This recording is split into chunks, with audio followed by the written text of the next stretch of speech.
Poddar and his company লুণ্ঠন উত্তৰ পূবৰ গ্ৰাহকক কোটি কোটি টকা আত্মহাত Poddar কাৰ ৱৰ্ল্ডৰ পিছে ইয়াৰ আঁৰত কোন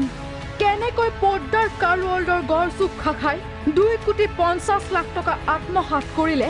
গ্ৰাহকৰ প্ৰায় 40খন গাড়ীৰ বাবদ আগধন হিচাপে লৈছিল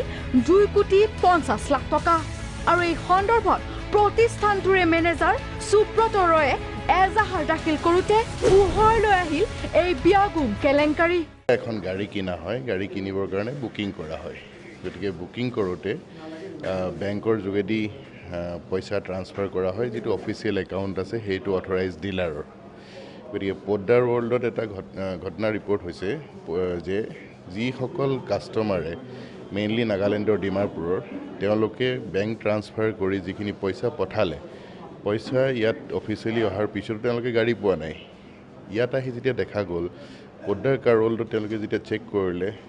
তেতিয়া দেখা গ'ল যে সেই পইচাৰ এগেইনষ্টে গাড়ী উলিয়াই বেলেগ কোনোবা কাষ্টমাৰে লৈ গ'ল তেতিয়া তেওঁলোকে ভিতৰি যেটো ইণ্টাৰনেল এনকুৱাৰী কৰি দেখিলে যে তাৰে কোনোবা কৰ্মচাৰী কোনো ইনভলভ আছে এই গোটেই ফ্ৰডটোত এই সমগ্ৰ কেলেংকাৰীৰ আঁৰত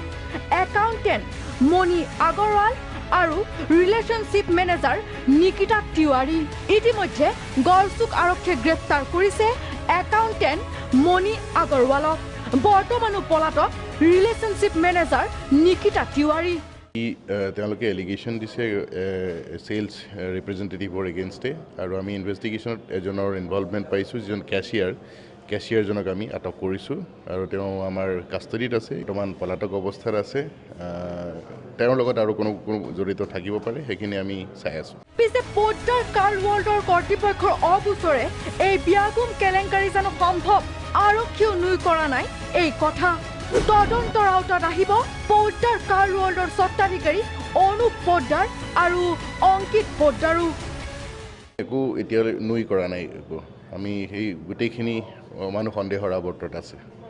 মুঠতে কোটি কোটি টকা আত্মহাত কৰা Poddar কাৰ ৱৰ্ল্ডৰ বিৰুদ্ধে হ'বনে সঠিক তদন্ত